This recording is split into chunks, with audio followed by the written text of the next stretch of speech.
नमस्कार दोस्तों and welcome back to my channel जहां आपको मिलता है सिर्फ और सिर्फ एंटरटेनमेंट। और आज मैं लाया हूं एडी ब्रॉक कार्नेज का एक इशू।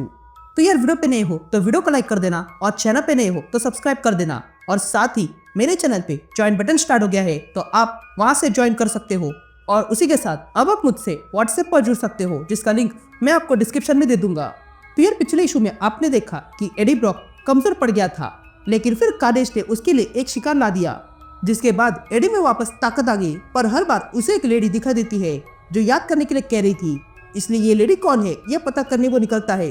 तो वही दूसरी ओर मूस को पता चल गया था कि एडी ब्रॉक ने उसके स्टूडियो को जलाया है, इसलिए वो एडी ब्रॉक को ढूंढने आ रहा है। तो अब आ गई।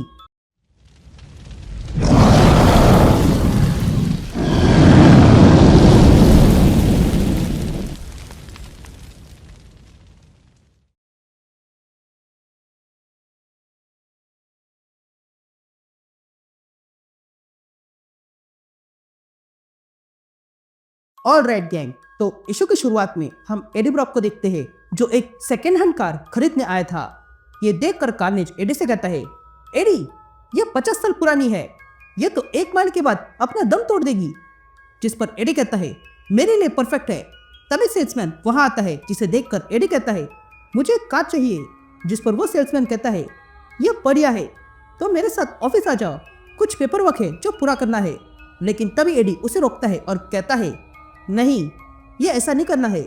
मैं तुम्हें कैश देता हूँ और तुम मुझे इस कार की चाबी दे दो, और ये भूल जाओ कि इस कार को लेने के लिए कोई यहाँ पर आया था। यही ऑप्शन ए है।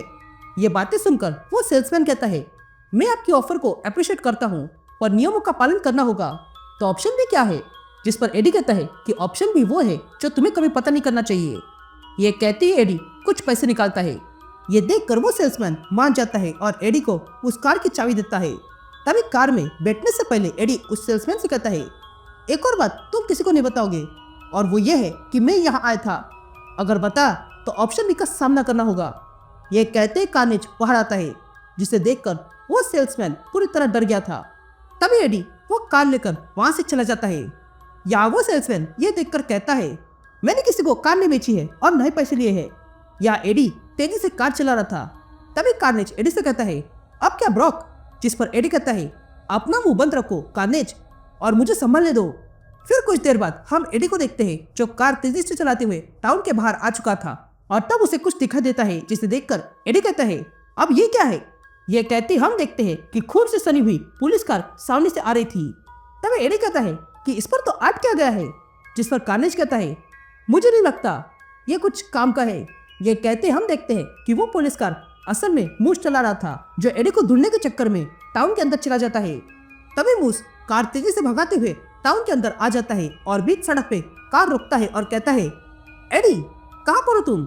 यहाँ हम कार्नेज को देखते हैं जो एडी से कहता है, तुमने उस सेल्समैन को मार देना चाहिए था। इससे 2 प्रॉब्लम सॉल्व होते।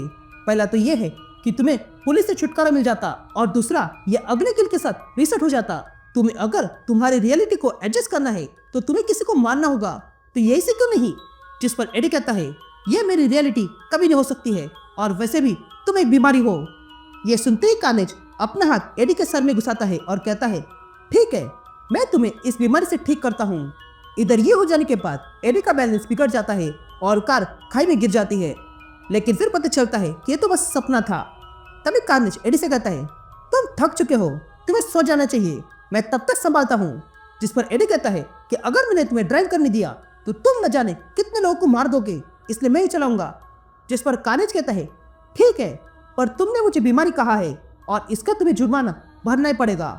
मैं भले ही बीमारी ना हूँ, पर फिर भी मैं तुम्हें बहुत बीमार करने वाला हूँ। यासीन शिफ्ट होती है और हम मूस को देखते हैं जो जगलरी करके लोगों को दिखा रहा था। तभी मूस सबसे कहता है कि यह जगलरी आर्ट सबसे पुराना आर्ट है। अभी के समय में ये आर्ट और बढ़ गया है, पर मुझे ये परफॉर्म करना अच्छा लगता है, और तुम सब लोग लकी हो जो तुम यहाँ देखने आए हो।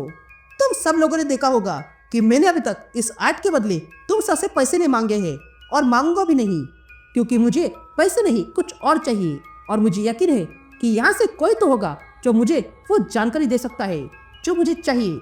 ये कहते ही मूस उन बॉल्स को फेंक कर वहां पर एडी का फेस बनाता है और कहता है, मैं जानता हूँ ये आदमी यहीं पर था और इसका नाम एडी ब्रॉक है। तो क्या किसी ने इसे देखा है? यह बातें सुनकर वह सेल्समैन पूरी तरह डर जाता है। यहाँ मूस भी समझ जाता है कि सेल्समैन को कुछ पता है, इसलिए वो अपना खेल रोकता है और बस एक बॉल पकड़ के रखता है। या वो सेल्समैन डर के मारे भागने लगा था। ये देखकर मूस उस सेल्समैन पर ही बॉल फेंकता है और उसे नीचे गिराता है।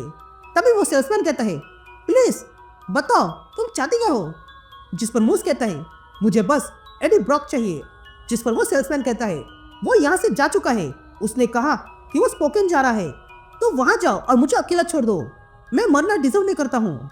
यह सुनते ही मूस कहता है, हम में से कोई भी कुछ भी डिजर्व नहीं करता है, पर मैं तुम्हें मारने वाला नहीं हूँ, ये मेरे लिए सबसे बड़ी गलती होगी। ये कहते ही मूस वहां से चला जाता है। यहाँ सीन शिफ्ट होती है और हम स्पोकन देखते हैं, जहाँ पर एडी कार लेकर आ चुका था। तभी कार्नेज एडी से कहता है, तुमने अब तक मुझे बताया नहीं है एडी, तुम जिस ग्रीन फिनिक्स को ढूंढ रहे हो, क्या वो बेरी की दी हुई नई किलर है? जिस पर एडी कहता है, मैंने तुम्हें पहले भी बताया, मैं याद करने का प्रयास कर रहा हूँ। यह कहते ही एडी एक मैंशन के पास आता है और वहां पर बेल बजाता है। तभी एक लेडी डोर खोलती है और कहती है, कहो मैं आपकी क्या मदद कर सकती हूँ? जिस पर एडी कहता है, मेरा नाम एडी ब्रॉक है और मैं बहुत दूर से आया हूँ। जिस पर वो लेडी कहती है, मुझे माफ करना पर हम वॉक-इन्स नहीं लेते हैं, आपको अपॉइंटमेंट लेनी होगी। यह सुनकर एडी कहता है, तुम्हें याद नहीं मैं कौन हूँ? मेरे सपनों में तुम ही आ रही हो। ये बातें सुनकर कार्नेज एडी से कहता है, तुम ऐसा कहोगे तो उसे लगेगा कि तुम उस पर चांस मार रहे हो। या एडी उस लेडी से कहता है, तुमने ही मुझे यहाँ पर बुलाया। जिस पर वो लेडी कहती है, मुझे लगता है कि तुम्हें यहाँ से चले जाना चाहिए, अगर 2 मिनट में यहाँ से नहीं गए तो मैं कॉप्स बुला लूंगी। लेकिन तभी एडी उस लेडी का हाथ पकड़ लेता है और उसे कुछ होने लगता है और तब उसे सारी पुरानी बातें याद आती है और तब उसे दिखाई देता है कि जो औरत उसे दिख रही थी वो भी एक सिम्बियोट है। यह देखकर एडी कहता है, मुझे सब याद आ गया है, तुम भी सिम्बियोट हो। जिस पर वो लेडी कहती है, ये क्या कह रहे हो? जिस पर एडी कहता है, मैं कभी किंग इन ब्लैक हुआ करता था और तब मैं किसी भी सिम्बियोट को देख सकता था और तब मैंने तुम्हें देखा था, पर यादों में बहुत सारे जीवन है, इसलिए बेरली में प्रोसेस कर पा रहा हूँ। मैं इस मेमोरी को और ला सकता हूँ, पर मेरे सबकॉन्शियस में कुछ तो है जिसने तुम्हें बाहर लाया। ये बातें सुनकर वो लेडी चुप हो जाती है और फिर एडी से कहती है, मेरे पास भी कभी सिम्बियोट हुआ करता था पर अब नहीं। ये बातें सुनकर एडी कहता है, मैं जानता था। तभी वो लेडी कहती है, मेरा नाम मलिना है, तो अंदर आ जाओ, मैं चाय बनाती हूँ, बस अंदर आने से पहले अपने पैर पोंछना। ये सुनते ही एडी अपने पैर पोंछने लगता है, लेकिन तभी मेलिना अपनी गन निकालती है और एडी पर फायरिंग कर देती है, जिस कारण एडी लहूलुहान होकर नीचे गिर जाता है। तभी मेलिना कहती है, रिलैक्स हो जाओ, ये सब जल्दी खत्म हो जाएगा।